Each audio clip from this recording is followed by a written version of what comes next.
All right, let's talk about Chris Duarte. I liked him a lot his rookie year. Once he got hurt last year, kind of forgot about him. And I remember watching some Pacers games last year and realizing that I had completely forgotten about him. And I was like, wait, I thought he was good. Why is he not playing?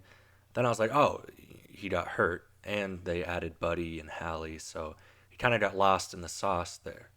And not in the fun way. I'm just going to assume we see Duarte return to the guy he was his rookie year.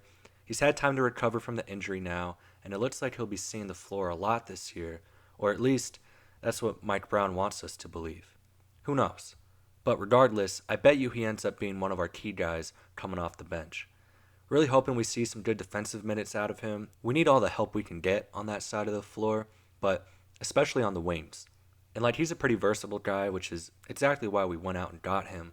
But like I said, he can guard 1 through 3. I'm excited to see the two-man game with him and Sabonis, and I bet you a lot of his minutes will be with Sabonis on the floor because they already have that chemistry from their time in Indiana. Let's talk about his ceiling a little bit. I think his ceiling could be he kind of plays the role that Bogdan did a few years ago, where he could start some games, but he'll mostly be coming off the bench and kind of just be a change of pace guy. His shooting splits would need to improve kind of drastically for him to warrant the bogey comparison. By the way, I'm still kind of upset about that. How do you let somebody like Bogdan Bogdanovic walk for nothing?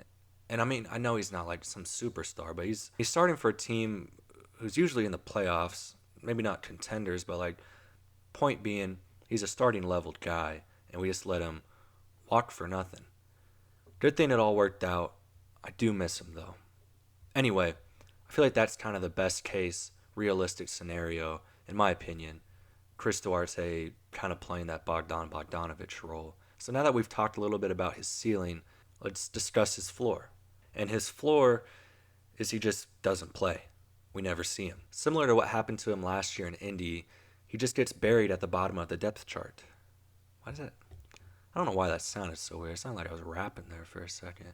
Stuttering over the beat there. Dude, I need to stop trying to say the most difficult sentences for I don't have a speech impediment or anything, but there's just some words that are harder for me to say, I guess, and I just always put them in the same sentence for some reason. Anyway, if he does, go to the bottom of the depth chart, maybe that means Kessler Edwards has stepped up and become a solid bench piece. Or maybe one of the rookies is seeing consistent minutes. And as much as I like Duarte, I'm not really super attached to anyone on the bench besides, Malik and Trey and Sasha a little and Davion for sure. Okay, I'm kind of backpedaling here, but my point is I don't really care who gets the playing time as long as whoever does plays well. I want our depth to be an actual advantage and not just a group of dudes who are okay to kind of good. But I do have a feeling that if this Kings team does take the leap that we all know they're capable of making, Duarte is going to play a pretty decent role in that, especially if this team inches closer to being a top 15 to 20 team defensively. In that scenario, I think Duarte is a big part of that.